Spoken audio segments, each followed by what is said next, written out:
ಜೋರ ಮಾತಾಡಿ, ಸಂಕೋಚನೆ ಬೇಡ. ಸರ್ ನನ್ನ ಹೆಸರು ಮಾದೇವಮ್ಮ ಅಂತ, ಮತ್ತು ನಮ್ಮ ಮಗಳು ಚಂದು ಅಂತ. ಮತ್ತು ಅವಳು ಇವಾಗ ಕ್ಲಾಸ್ಗೆ ಓದ್ತಾ ಇದ್ದಾಳೆ. ಇವಾಗ ನಮ್ಮ ಹೊಸ್ತಲ ಮೇಡಮಿಂದ 4 ಗಂಟೆಯಿಂದ 6 ಗಂಟೆ ತನಕ ನಮ್ಮ ಮಗಳು ಟ್ಯೂಷನ್ಗೆ ಬರೋದ್ರಿಂದ ಚೆನ್ನಾಗಿ ಓದ್ತಾ ಇದ್ದಾಳೆ. ಮತ್ತು ಈಗ ಅವಳು ಟ್ಯೂಷನ್ನಿಂದ ಮುಗಿಸ್ಕೊ ಬರೋ ತನಕ 3-4 ಬುಕ್ಸ್ ಇದ್ರಿದ್ದು 3 ಬುಕ್ಸ್ ತಗೊಬಂದು ಚೆನ್ನಾಗಿ ಓದ್ತಾ ಇದ್ದಾಳೆ. ಲೆಕ್ಕ ಎಲ್ಲ ಚೆನ್ನಾಗಿ ಮಾಡ್ತಾಯಿದ್ದಾಳೆ. ಮತ್ತು ಇವಾಗ ನಮಗೇನು ಸಂಕೋಚ ಅಂದರೆ ಅವಳಿಗೆ ಇಂಗ್ಲೀಷ್ ಒಂದು ಕನ್ಫ್ಯೂಸು, ಇಡೀ ಮಕ್ಕಳಿಗೆಲ್ಲ ಊರ ಮಕ್ಕಳಿಗೆಲ್ಲ ಅಷ್ಟೇ ಕನ್ಫ್ಯೂಸ್ ಆಗುತ್ತೆ, ಹೇಳಲ್ಲ ಕರೆಕ್ಟಾಗಿ.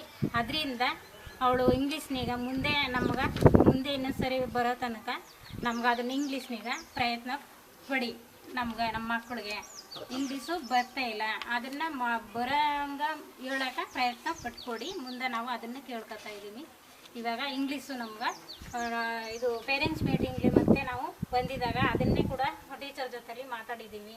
ಇಂಗ್ಲೀಷ್ ಬರ್ತಾ ಇಲ್ಲ ಮೇಡಮ್ ಮಾಡಿಕೊಡಿ ಅಂತ ಕೇಳ್ಕೊತಾ ಇದ್ದೀವಿ. ನಿಮ್ಮ ಕಡೆಯಿಂದ ನಮ್ಮ ಮಕ್ಕಳಿಗೆ ಮತ್ತು ಇಂಗ್ಲೀಷ್ನೀಗ ಚೆನ್ನಾಗಿ ಸ್ವಲ್ಪ ನಮ್ಗೆ ಪ್ರಯತ್ನ ಪಟ್ಕೊಡಿ, ಅದನ್ನು ಕೇಳ್ಕೊತಾ ಇದ್ದೀವಿ. ಮತ್ತು ಇನ್ನೊಂದು ಸರಿ ಬರೋ ತನಕ ನಮ್ಗೆ ಮಕ್ಳಿಗೆ ಅಚ್ಚುಕಟ್ಟಾಗಿ ನಮ್ಗೆ ಇಂಗ್ಲೀಷ್ ಬರಬೇಕು ಮಕ್ಕಳಿಗೆ.